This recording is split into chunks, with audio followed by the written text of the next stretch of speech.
নবীজি সাল্লাল্লাহু আলাইহি ওয়াসাল্লাম মাঝে মধ্যে যখন যুদ্ধ থেকে ফিরে অথবা কোনো জায়গা থেকে ফিরে যখন নবীজি সাল্লাল্লাহু আলাইহি ওয়াসাল্লাম সাহাবাদেরকে নিয়ে যখন মদিনাতে প্রবেশ করবেন, তার পূর্বে প্রায় 1 মাইল দূরে নবীজি সাল্লাল্লাহু আলাইহি ওয়াসাল্লাম একটু রেস্ট করতেন। মদিনার মানুষেরা, মদিনার মেয়েরা তারা দেখতে পেত ওই যে আমার স্বামী আবার আমাদের সেই কাফেলা, মুসলমানদের কাফেলা অচিরেই মদিনাতে প্রবেশ করবে। যাদের ঘর গোছানোর প্রয়োজন, যাদের খাবার গোছানোর প্রয়োজন, সকল কিছু গুছায়া নিতেন। নবীজি সাল্লাল্লাহু আলাইহি ওয়াসাল্লাম সাহাবায়ে কেরামদেরকে নিয়ে সেই জায়গায় বসে আছেন। একজন সাহাবী বলেন, নবীজি এত সুন্দর ঘ্রাণ জীবনে কোনোদিন পাই নাই। নবীজি এত সুন্দর ঘ্রাণ আমি পাচ্ছি, এটাকে আপনারাও পাচ্ছেন নাকি? সকল সাহাবীরা বললেন, ইয়া রাসূলুল্লাহ, এত সুন্দর ঘ্রাণ জীবনে কোনোদিন পাই নাই। নবীজি বললেন, এত সুন্দর ঘ্রাণ কোথা থেকে পাচ্ছ? শোনো, এখানে একটা কবর রয়ে গেছে, যেই কবরের মধ্যে আমার প্রিয় একজন বৃদ্ধ সাহাবীকে আমি নবীজি নিজে নামায়া দিয়েছিলাম। বদরের প্রান্তে তিনি যুদ্ধের জন্য রওনা দিয়ে দিলেন কাফের বেঈমানদেরকে তিনি কচুকাটা করার জন্য। হঠাৎ করে তার পায়ের ওপরে একজন কাফের তরবারি দিয়ে আঘাত করলো, পাওটা দ্বিখণ্ডিত হয়ে গেল। আমার এই সাহাবীকে যুদ্ধ শেষে আমরা যখন নিয়ে আসলাম মদিনায়, নিয়ে এসে চিকিৎসা দিব, কিন্তু তার পূর্বেই রক্তক্ষরণে আমার এই সাহাবী এই জায়গায় সেই দুনিয়া থেকে বিদায় হয়ে গেল। মদিনার সৌদি আরবের নিয়ম অনুযায়ী যে জায়গায় মারা যায় তার সেই জায়গায় কবর দেওয়া হয়। নবীজি বললেন, আমার এই সাহাবী যেখানে মারা গেলেন, আমি তাকে বললাম, সাহাবীদেরকে বললাম, তোমরা কবর খনন করো। কবর খনন করা হলো।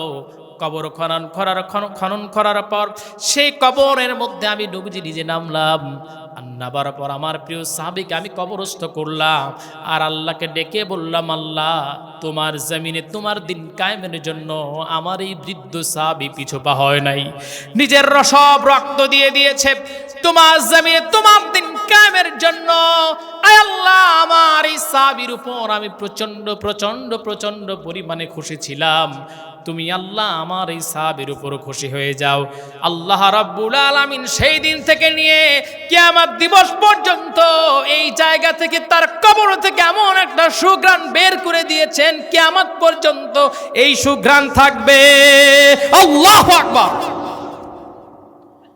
আমার ভাইরা, আমার বন্ধুগণ, 14 জনের মধ্যে একজনের কথা বললাম, তার মধ্যে আরো 2 জন সাহাবী ছিলেন যারা মাজ আর মুআব্বিজ নামে 2 জন সাহাবী নবীজির কাছে আসছিলেন বদরের প্রান্তে আসার পূর্বে।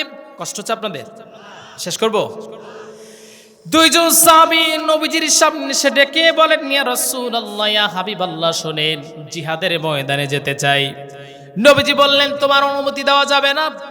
নবীজি সাল্লাল্লাহু আলাইহি ওয়াসাল্লাম পরে যখন তাদেরকে অনুমতি দিয়ে দিলেন, দিয়ে দেওয়ার পর নবীজি সাল্লাল্লাহু আলাইহি ওয়াসাল্লাম যখন তাদের অনুমতি দিলেন, সংক্ষেপে বলছি, 2 জন সাহাবী বদরের প্রান্তে যাওয়ার পর একজন সাহাবীকে ডেকে বললেন, চাচা, আবু জেহেল কোনটা?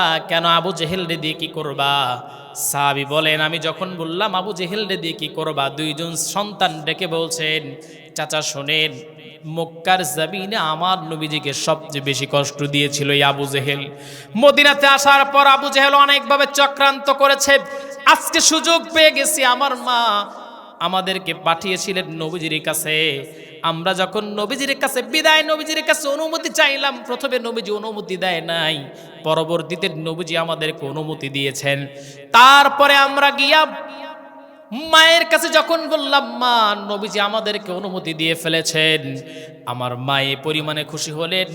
মা আমাদের 2টি সন্তানের মাথায় হাত রেখে বললেন, বাবা যাও, তোমাদের 2 জনকে আল্লাহর রাস্তায় উৎসর্গ করলাম। 2 জন সন্তান যদি উহুদের বা বদরের প্রান্তে গিয়ে যদি শহীদ হয়ে যাও, কিয়ামতের দিন আমি 2 জন শহীদের মা হিসাবে আমি আল্লাহর সামনে দাঁড়াতে চাই। আল্লাহু আকবার। আর এখনকার মা স্বামীর সঙ্গে ঝগড়া করে, আমার ছেলেটার অ্যান্ড্রয়েড ফোন কিনে দাও। অ্যান্ড্রয়েড ফোন কিনে দেওয়ার পর সাওয়াল রাতে দেখে ঝাঁকানাকা, মনে হয় ভুল কিছু বলছে। তারপরে কয় হুজুর, মানে বলে যে, মা, আমার লাগবে একটা হুন্ডা। রাতের বেলায় মা স্বামীর সাথে ঝগড়া, আমার ছেলে চাইছে হুন্ডা, হুন্ডা তোমার দেওয়া লাগবে। প্রথমে করছে ওর মাথা নষ্ট, এরপরে করবে ওর জীবন নষ্ট। ঠিক না? ঠিক কি না? এই তো রাস্তাঘাটে হুন্ডা অ্যাক্সিডেন্ট আছে না নাই? অধিকাংশ হুন্ডা অ্যাক্সিডেন্ট কারা করে বলেন তো? হ্যাঁ, এই কোসি মালগুলো ক্লাস 7-এ পড়ে, ক্লাস 8-এ পড়ে, ক্লাস 9-এ পড়ে, ওর হলো হুন্ডা। কি হুন্ডা? আপনার সেই R15, FZ, অ্যাপাসি, এই ধরনের হুন্ডা, যেগুলো যদি আপনার গিয়ার টানে এর বাবা মানে আকাশ মানে বাতাসের মতো উড়ে। ওরা এটা বুঝে না যদি বাইসা যায় তাহলে তো শেষ। কথা বুঝেন নাই? আমার একজন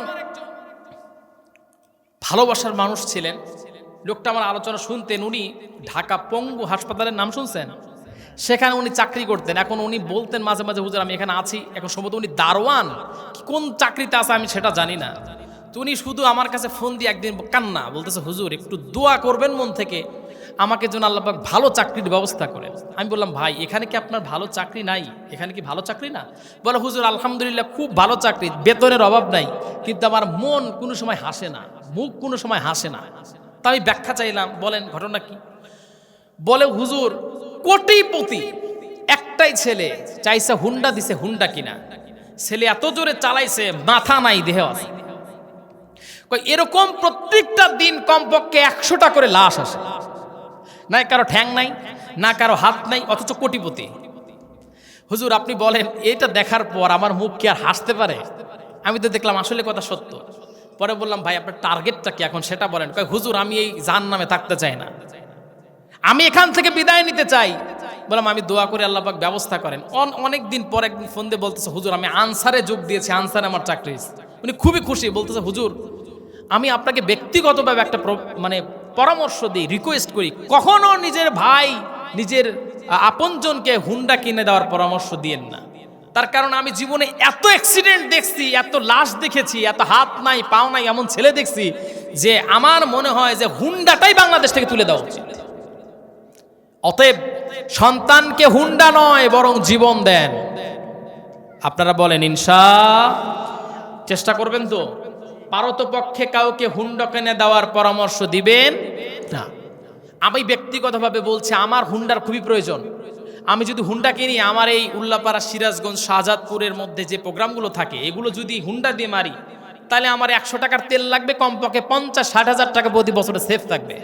কিন্তু আমি হুন্ডা কিনি না, কারণ হুন্ডাতে আমি এই পরিমাণে অ্যাক্সিডেন্ট রাস্তাঘাটে দেখছি যে ওটার প্রতি ভালোবাসাই আমার উঠে গেছে। আমার ভাইয়েরা, আমার বন্ধুগণ, কষ্ট নিলেন, কিছু বাস্তব কথা বলতেছি, আপনাদের খারাপ লাগতেছে না তো? আমার ভাইয়েরা, আমার বন্ধুগণ, দুইজন সন্তান বলেন, মা ডেকে বলছেন, কিয়ামতের দিন আল্লাহর সামনে যেদিন দাঁড়াতে হবে, সেই দিন আল্লাহর সামনে আমি দুইজন শহীদের মা হিসাবে দাঁড়াতে চাই। এরপরে দুইজন চলে আসলে বলছেন, চাচা আবু জেহেল কোথায়? আবু জেহেলকে দেখায়া দেওয়া হলো। দুইজন সন্তান গিয়া আবু জেহেলের যখন পায়ে আঘাত করলেন, ঘোড়া থেকে তিনি পড়ে গেলেন। পড়ে যাওয়ার সঙ্গে সঙ্গে একজন ভাই তার উপর বসে পড়লেন, তাকে দুনিয়া থেকে বিদায় করে দিলেন। আমার ভাইরা, আমার বন্ধুগণ, আল্লাহ পাক কোরআনুল কারীমের মধ্যে বলছেন, ইন্নাল্লাহা ইউহিব্বুল্লাযীনা ইউকাতিলুনা ফী সাবিলিহি সাফফান কাআন্নাহুম বুনয়ানুম মারসুস। আল্লাহ পাক কোরআনুল কারীমের মধ্যে বলছেন, তোমরা সীসা ঢালা প্রাচীরের ন্যায় আল্লাহর রাস্তায় জিহাদ করো। সুবহানাল্লাহ বলতে পারেন নাই? 1 নাম্বার হলো নফসের বিরুদ্ধে জিহাদ, 2 নাম্বার হলো শারীরিক জিহাদ, যেটা আল্লাহর জমিন, আল্লাহর দিন কায়েমের জন্য করতে হয়। যাই হোক, ওই দিকে যাব না, কিন্তু আল্লাহ পাক আয়াতটার মধ্যে সীসা ঢালা প্রাচীরের কথা কেন বললেন? আল্লাহ পাক এই জায়গায় বলতেন, তোমরা লোহার মতো, প্রাচীরের মতো তোমরা জিহাদ করো, কিন্তু আল্লাহ পাক সেটা না বলে আল্লাহ পাক বলছেন, তোমরা সীসা ঢালা প্রাচীরের ন্যায় জিহাদ করো। তার মানে হলো, লোহাকে যদি আপনি আঘাত করেন, লোহাটা একটা সময় ভেঙে যেতে পারে। আপনি যদি স্বর্ণকে যদি আঘাত করেন, স্বর্ণ একটা সময় ভেঙে যেতে পারে। কিন্তু সীসার একটা বিশেষ বৈশিষ্ট্য হলো, সীসাকে আঘাত করবেন, বেঁকে যাবে, মাগার ভাঙবে না। তার মানে হলো, যতক্ষণ পর্যন্ত দুনিয়া থেকে বিদায় না হবেন, ততক্ষণ পর্যন্ত আল্লাহর জমিন, আল্লাহর দিন কায়েমের জন্য জিহাদ করতে হবে। জোরে কোন সুবহানাল্লাহ। এই নিগুড় তথ্যগুলো বলবেন হুজুর আমাদের এই সুন্দর সুন্দর নিগুড় তথ্যগুলো কোরআন থেকে দেন, পারবেন তো নাকি? এখানে আল্লাহ পাক এই যে আমি যে বললাম, এখানে আল্লাহ পাক লোহার কথা বলতে পারতেন, তামার কথা বলতে পারতেন, না বলে আল্লাহ পাক সীসার কথা কেন বললেন? এই যে একটা ডিপলি কথা, এই কথাটাকে আপনারা আগে জানতেন? তার মানে হলো যতক্ষণ বেঁচে আছেন পা নাই, আপনাকে তবুও জিহাদের ময়দানে যেতে হবে। আপনি ফিলিস্তিনের ভাইদেরকে দেখেন নাই? তারা ফিলিস্তিনের ময়দানে হাত নাই পা নাই, তারপরেও জিহাদের ময়দানে প্রস্তুত। আল্লাহু আকবার। আল্লাহ পাক তাদের মতো ঈমান আমাদের দান করেন, সবাই বলেন আল্লাহুম্মা আমিন। আমার ভাইয়েরা, আমার বন্ধুগণ, দুইজন সন্তান। এইবার আবু জেহেলের সন্তান ছিল ইকরিমা ইবনে আবু জেহেল। তিনি আসলেন, আসার পর তার বাবাকে যে আঘাত করেছেন তাকে তিনি চারদিক থেকে কাফেরে দিয়ে ঘিরিয়ে ধরলেন, অতঃপর তার হাতে আঘাত করলেন। হাতে আঘাত করার পর ওই সন্তানটার হাতটা কেটে গেল, কিন্তু চামড়াটা একটু বেঁচে ছিল। তিনি চিন্তা করলেন এই হাতটা বড় ডিস্টার্ব করছে, এই চিন্তা করে পায়ের সঙ্গে হাতটা নিয়ে পায়ের সামনে নিচে নিয়ে হাতটা তো জোরে টান মারলেন, মারার সঙ্গে সঙ্গে হাতটা খুলে পড়ে গেল। অপর হাত দিয়ে তিনি যুদ্ধ করতে লাগলেন। কাফেররা চারদিক থেকে ঘিরে ফেলে তাকে দুনিয়া থেকে বিদায় করে ফেললো। দুইজন ভাইয়ের আর একজন ভাই কানের কাছে মুখটা নিয়ে বলে, ভাই তোমার অনুভূতি একটু বলো। যেই ভাই শহীদ হয়ে যাবেন সেই ভাই ডেকে বলছে, ভাই রে শোনো, কিছুক্ষণ পূর্বেও গতকালকে তোমার সঙ্গে খেলাধুলা করেছিলাম, তোমার সঙ্গে ঘুমিয়েছিলাম, তোমার সঙ্গে একসঙ্গে খাবার খেয়েছিলাম। আজকে বদরের প্রান্তে আমি শহীদ হয়ে যাচ্ছি। আমার অনুভূতি কেমন জানতে চাও? আমার কষ্ট হয় না, বরঞ্চ আমার মনে হচ্ছে জান্নাতের সুবাস আল্লাহ পাক আমার নাকে দিয়ে দিয়েছে। আমার ভাইরা, আমার বন্ধুগণ, আল্লাহরে বন্ধু হিসাবে গ্রহণ করে যদি নেন, বদরের প্রান্তে যেমন করে মুসলমানদের আল্লাহ সহযোগিতা দান করেছিলেন, আল্লাহ পাক তেমন করে আমাকে আপনাকে সহযোগিতা করবেন, ঠিক কিনা? আমার ভাইরা, আমার বন্ধুগণ, একটা জ্বলন্ত প্রমাণ আপনাদেরকে দেই আল্লাহর সহযোগিতা কতটা সুন্দর। দেখেন, 17টা বছর একজন মানুষ দ্বারা আমরা নির্যাতিত হলাম।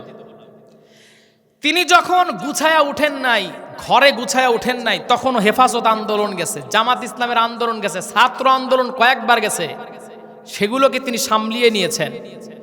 একদম গ্রাম পর্যায় থেকে শুরু করে প্রত্যেকটা সেক্টরে তার লোক সেট করছে। যখন সে স্বয়ং সম্পূর্ণ, অতঃপর আল্লাহ রাব্বুল আলামিন জুতা পেটা করলেন। আন্তর্জাতিক অপরাধ ট্রাইব্যুনাল যেটা তিনি গঠন করেছিলেন, সেখানে তারই ফাঁসির রায় হয়েছে। অতএব আগামীর দিনে আমার যে ভাইয়েরা নির্বাচনের চিন্তা করেন, হোক সে জামাত, এনসিপি, বিএনপি যাই হন, শিক্ষা নেন, হাসিনার চেয়ে বেশি চোকামাতা লাওয়ান নাই। আমি আমার মানে ভাষায় বললাম, হাসিনার চেয়ে তীক্ষ্ণ ব্রেনিয়ান আপনি হন নাই, ব্রিলিয়ান হন নাই। হাসিনা যে রাজনীতির মাঠে, সে যে কত একজন মেধাবী মানুষ, খেলোয়াড়, এরকম আপনারা এখনো কেউ হন নাই। অতএব আগামীর দিনে শিক্ষা নেন, কেউ যদি কোনো ফ্যাসিস্ট হতে চান, তার অবস্থা একটু জঘন্য হবে। আমার ভাইয়েরা, আমার বন্ধুগণ, আল্লাহ পাক কতবার জুতা পেটা করলেন সব বাহিনী তার আর আমার ছাত্র ভাইরা মিলে, আর আল্লাহর সহযোগিতা ছাড়া এটা সম্ভব ছিল না, ঠিক কিনা? যে সকল সন্তানকে হত্যা করা হয়েছে, আমার মনে পড়ে যায় এখনো শহীদ মাহফুজের কথা। আল্লাহর গোলাম আল্লামা দেলোয়ার হোসেন সাঈদী রহমাতুল্লাহি আলাইহি তার ফাঁসির রায় শুনে 2013 সালে যখন তিনি পূর্ব দিলুয়া যখন তিনি গিয়েছিলেন, তাকে এই ফ্যাসিস্টের বাহিনীরা তাকে গুলি করে তাকে হত্যা করেছে। আমার খালাতো ভাই মাহফুজ, এখনো ওর বাড়িতে আমি যাই না, এই জন্য যাই না, ওর মা আমাকে দেখলে এখনো কান্না করে। ওর মা বলে, বাবা সাব্বির তুমি আসছো, আমার মাহফুজ আসে নাই। এরকম করে মা কান্না করে। এইরকম মাদের চোখের পানি বৃথা যেতে পারে না মুসলমান। আল্লাহ পাক জুতা পিটা করে ক্ষমতাচ্যুত করেছে। অতএব এখান থেকে শিক্ষা নেওয়ার দরকার আমাদের আছে না নাই? সবাই কোন আছে না নাই? আল্লাহ পাক আমাদের বুঝার তৌফিক দান করেন, সবাই বলেন আল্লাহুম্মা আমিন। আমার ভাইরা, আমার বন্ধুগণ, আল্লাহ পাককে বন্ধু হিসেবে গ্রহণ করে নিলে আল্লাহ পাক অবশ্যই আপনাদেরকে সহযোগিতা দান করবেন। 2 নাম্বার বন্ধু অন্য কেউ নন, দুই নাম্বার বন্ধু হলেন আমার আপনার প্রিয় রাসূল মুহাম্মাদুর রাসূলুল্লাহ। আমার ভাইরা, আমার বন্ধুগণ, নবীজিকে বন্ধু হিসেবে গ্রহণ করে নেবেন। কিতাবের মধ্যে আসছে সহিহ হাদিস, লা ইউমিনু আহাদুকুম হাত্তা আকুনা আহাব্বা ইলাইহি মিন ওয়ালিদিহি ওয়া ওয়ালাদিহি ওয়ান নাসি আজমাইন। নবীজি বলেন, যতক্ষণ সার কথা, যতক্ষণ পর্যন্ত দুনিয়ার সব কিছুর চাইতে আমি আর নবীজির বেশি বেশি ভালোবাসতে না পারবা, ততক্ষণ পর্যন্ত পূর্ণাঙ্গ ঈমানদার হতে পারবা না। হযরত ওমর রাদিয়াল্লাহু তাআলা আনহু ডেকে বলেন, নবীজি আমি আপনারে ভালোবাসি, কিন্তু আমার জীবনের চাইতে বেশি ভালোবাসি না। নবীজি বললেন, পূর্ণাঙ্গ ঈমানদার হতে পারো নাই। আল্লাহর নবী মুহাম্মদুর রাসূলুল্লাহ সাল্লাল্লাহু আলাইহি ওয়াসাল্লাম একটা আলিঙ্গন করলেন। আলিঙ্গন করার সঙ্গে সঙ্গে হযরত ওমরের সিনাটা উন্মুক্ত হয়ে গেল। ডেকে বলেন, নবীজি এখন শুধু জীবন নয়, দুনিয়ার সব কিছুর চাইতে, এমনকি আমার নিজের জীবনের চাইতে সকল কিছুর ঊর্ধ্বে নবী আমি আপনারে ভালোবাসি। জোরে কোন সুবহানাল্লাহ।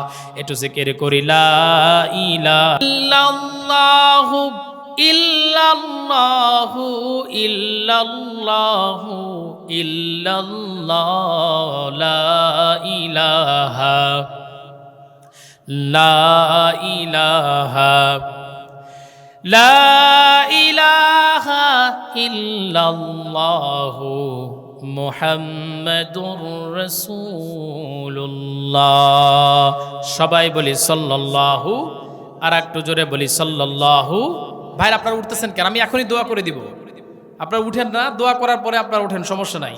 আমি তো বলছি আমি লং টাইম আলোচনা করি না, আপনারা উঠতেছেন না বলেই আমি আলোচনা করতেছি। আপনারা উঠে শুরু করলে তাকে শেষ করে দিতাম। তো যাই হোক, আগামীকাল আপনাদের প্রোগ্রাম আছে, এই জন্য এটাও মাথায় রাখা দরকার। তো আমি আলোচনা শেষ করে দিব, তবে এই 1 নাম্বার পয়েন্ট মাত্র শেষ করেছি।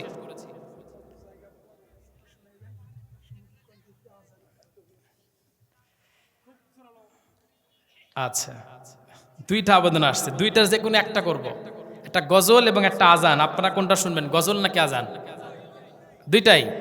আচ্ছা, দেখা যাক। আমরা 2 নাম্বার পয়েন্টে কথা বলতেছিলাম। আচ্ছা, আপনারা যদি বলেন যে হুজুর পয়েন্টে আলোচনা করেন তাহলে করব, না হলে গজল বলে মোনাজাত করব।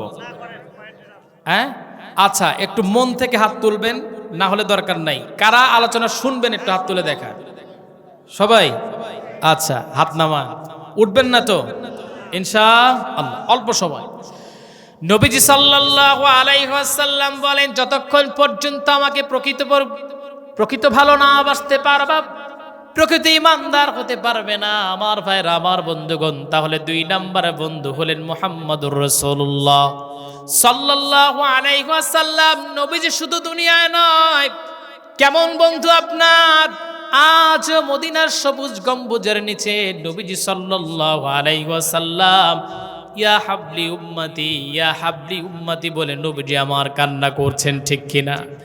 আমার ভাইরা, আমার বন্ধুগণ, নবীজি সাল্লাল্লাহু আলাইহি ওয়াসাল্লামকে কি পরিমাণে ভালোবাসতে হবে ছোট্ট একটা উদাহরণ দিচ্ছি। উহুদের যুদ্ধের ঘটনার শানে খুতবাতে জুলফিকারের মধ্যে আসছেন আল্লামা জুলফিকার আহমদ নকশবন্দি রহিমাহুমুল্লাহ। তিনি বলেন, উহুদের যুদ্ধের দিন যখন কাফের বেঈমানেরা নবীজি সাল্লাল্লাহু আলাইহি ওয়াসাল্লামের দিকে যখন পাথর নিক্ষেপ করলেন, পাথর নিক্ষেপ করার দরুন নবীজির মাথার মধ্যে লোহার হেলমেট ঢুকে গেল। নবীজি সহ্য করতে পারতেছিলেন না, গর্তের মধ্যে কাত হয়ে পড়ে গেছেন নবীজি সাল্লাল্লাহু আলাইহি ওয়াসাল্লাম। তিনি কথা বলতে পারছেন না। কাফেররা মনে করলেন নবীজি মনে হয় দুনিয়া থেকে বিদায় হয়ে গেছে। যেহেতু মেইন নবীজি, তাহলে দুনিয়া থেকে যদি নবীজি বিদায় হয়ে যান তাহলে উহুদের প্রান্তে আমরাই বিজয় লাভ করলাম। এই চিন্তা করে তারা সরিয়ে দিলেন কুতিলা মুহাম্মদ, মুহাম্মদ তো দুনিয়া থেকে বিদায় হয়ে গেছে। এই কথা যখন বললেন, বলা মাত্রই সবার কানে কানে যখন পৌঁছে গেল, হযরতে ওমর তরবারি ফেলে দিলেন, সিজদায় পড়ে গেলেন। হযরত ওমর বলেন, কার জন্য যুদ্ধ করব? নবীজি দুনিয়ায় তো জীবিত নাই। হযরত আলী বলেন, নবীজি দুনিয়ায় জীবিত নাই। সবাই যখন এমন করে উহুদের প্রান্তে যখন চিৎকার মেরে কান্না, হযরত আলী বলেন, আমি চিন্তা করলাম আসলে নবীজি কি দুনিয়া থেকে বিদায় হয়েছে কিনা, আমি একটু খোঁজ নেই। খোঁজ নিতে লাগলাম। খোঁজ নিয়ে আমি দেখতে পারলাম আমার নবীজি উহুদের জমিনে গর্তের মধ্যে পড়ে নবীজি কাত হয়ে পড়ে আছে, কিন্তু নবীজির মাথার মধ্যে লোহার হেলমেট ভেঙে হাড় ভেদ করে ভিতরে প্রবেশ করেছে। নবীজির কাছে আমি গেলাম, এই খবরটা ছড়িয়ে গেছে একজন বৃদ্ধা মহিলার কানে, শানে রিসালাতের মধ্যেও ঘটনাটা আসছে, ত্রিভুবনের প্রিয় মুহাম্মদ নামক এই গ্রন্থটার মধ্যেও আসছে।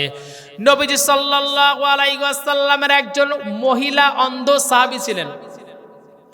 তিনি বলেন, আমি যখন শুনলাম আমার নবীজি দুনিয়া থেকে বিদায় হয়ে গেছে, সহ্য করতে পারলাম না। আমি মাজুর মানুষ, হাঁটতে পারি না, লাঠিটা নিয়ে আমি উহুদের ময়দানের দিকে রওনা দিয়ে দিলাম। একজন ডেকে বলছে, ও আম্মারা তুমি কোথায় যাও? তিনি বলছেন, কোনো কথা বললেন না, ডেকে বলছেন, আম্মারা শুনেছ তোমার স্বামী তো উহুদের ময়দানে এসেছিল, তোমার স্বামী তো উহুদের ময়দানে শহীদ হয়েছে। আর একজন ডেকে বলে, আম্মারা কোথায় যাও? তোমার সন্তানটাও তো উহুদের ময়দানে গলা কাটা কবুতরের ন্যায় ছটফট করতে করতে দুনিয়া থেকে বিদায় হয়ে গেছে। হযরত আম্মারা কিছুই বললেন না। আর একজন ডেকে বললেন, আম্মারা শোনো, তোমার ভাতিজা তো দুনিয়া থেকে বিদায় হয়ে গেছে। হযরত আম্মারা বলেন, কেন স্বামীর খবর দাও, কেন সন্তানের খবর দাও, কেন আমার পরিবার পরিজনের খবর দাও? আরে দুনিয়ার সব কিছু শহীদ হয়ে যাক, দুনিয়া সব ধ্বংস হয়ে যাক, আমি শুধু জানতে চাই আমার কানে যে খবরটা আসছে, আমি শুনেছি আমার নবী নাকি উহুদের ময়দানে শহীদ হয়ে গেছে, এইটা তো আমি সহ্য করতে পারবো না। আমার নবী শহীদ কেমনে হয় এটা জানার জন্য আমি মাজুর মানুষ, চোখে দেখি না, লাঠিতে ভর করে আমি উহুদের ময়দানে আসলাম।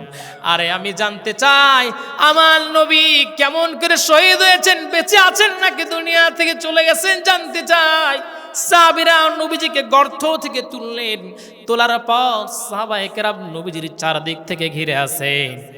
এই উম্মে আম্মারা বলেন, আমি দিয়ে দেখতে পেলাম, আমি যখন গেলাম হাত দিয়ে দেখতে পেলাম, ইশারা করে আমি স্পর্শ নিয়ে বুঝতে পারলাম সামনে অনেক মানুষ ভিড় করে আছে।